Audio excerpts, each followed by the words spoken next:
झगड़ा हो गल। वैसे हम बताइला मर्द मेहरारून के झगड़ा का कौनो टाइम बेला ना वहाँ छोड़बे मत कर करतलिया चौक दे धीरे से। कौनो मर्द मेहरारू में झगड़ा भयल अब मर्द मेहरारू के झगड़ा का कौनो टाइम बेला भी ना होला। अगर घूम के आ गई मतलब बिरहा सुन के जात हुआ तो बिरहा सुन ले हुआ ताव में हुआ मेहरारू घरे जोहत ये कहले रहना हम 10 बजे आई बहिन 10 ना उनकर बजल अब तोहसे ज्यादा ताव में रही। यहाँ से जइबा जब बिरहा सुन के तो वो और गरमाई जाई। अब वही पे झगड़ा शुरू हो गई।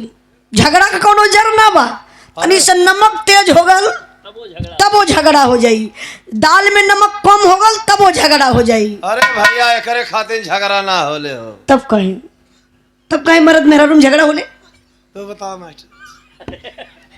झगड़ा भइल बा मेहरारू बतावत बा रोवत बा कहत बा का कहत बा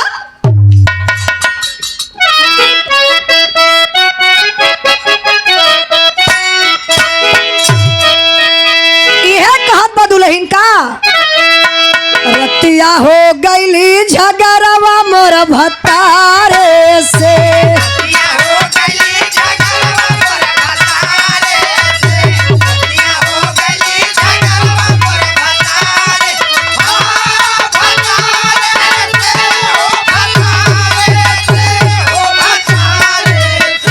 रतिया हो गईली झगड़वा मोर भतारे से।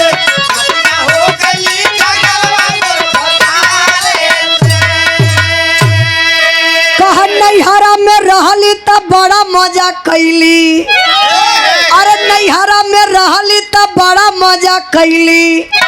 सीटी मारे लोगवा पिछुआरे से। रतिया हो गईली झगड़वा मोर भतारे।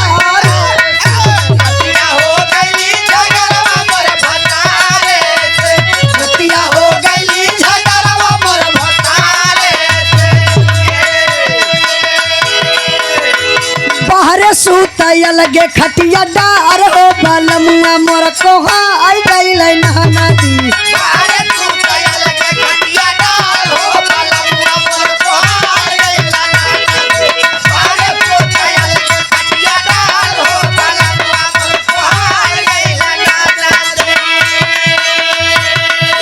कवाने कारणवा सैया हम से कोहाइले।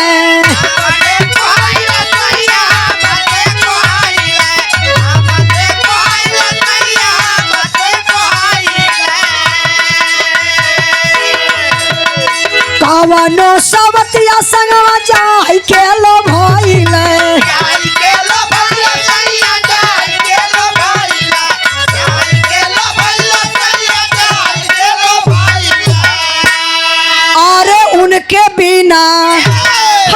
उनके बिना छछन मोर परान हो बलमुआ कोहा आई गईले नहाना दी। उनके बिना छछन मोर परान हो बलमुआ मोर कोहा आई गईले नहाना दी। उनके बिना छछन मोर परान हो बलमुआ मोर कोहा आई गईले नहाना दी। आई ठंडी ज्यादा बा और ढेर मोहब्बत में आप लोग पड़बा तो ठंडी मार भी सकेले। ठंडी के कोनो हाथ गोड़ ना हो कि आई लाठी चलावे ते आप लोग रोक लेबा नहीं तो के उठा के पटक देबा। बस तू बैठा पहले अब चुप रहा। अरे हमारो बतिया सुना चचा हम का आपन उनके मोहब्बत में हम पड़ल है। सब बैठा तू मतलब तू बोलबा ना अब दे दई मैकवा आपा के बोल दई जैसे। हाँ? अब चुप रहा बोला मत तो बैठा। 4-5 बेरी ऐसे कह बनी चचा बोला मत हमन बोल रही का पैसा लेत बानी। एकदम मूर्ख हुआ का अब पहरा गरम होता तोरे ऊपर। पूरी खानदानिया मूर्ख न करे। नहीं सब ना मूर्ख भगवान में का शैतानो अवल है। आप लोग महान हो लेकिन 4 बेरी कोबली चचा चुप रह चुप रह चुप रह ना बोलबा तो आखिर बोले के पड़ी। हम कोशिश करीला कि अपने से बड़ा लोगों से जुबान न लड़ाई न कुछ कहीं सुने बदे आलवा सुना हाँ हम गावत है ना। लेकिन हर महफिली हम 2-4 ठे पागल मिल जाना हमान के। अब आई बताई बिरहा आप लोग कैसे सुनी है भैया? कुछ मन में कि अपनी मर्जी सुना दी, ठीक बा। अब तू लोग जात हो तो कि- 2 जने मत से और चल जाता तो और महफिल शांत हो जात। एक ठे चड्ढवा पहिर के बैठल हुआ, एक ठे बड़बड़ात हुआ, एक ठे हूँ, बाकी सब ठीक हो। ये लोग के खूंटा चाहता है। आई एक बिरहा आप लोगों के हास रस का बिरहा सुना देत बनी। रेपिस्ट हो तब चड्ढा घूम।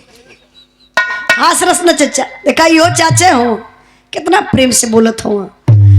हास रस का बिरहा में से सुनावत बनी कि आप लोग यहाँ से जाई तो एकदम मन दिल खुश कह के जाई।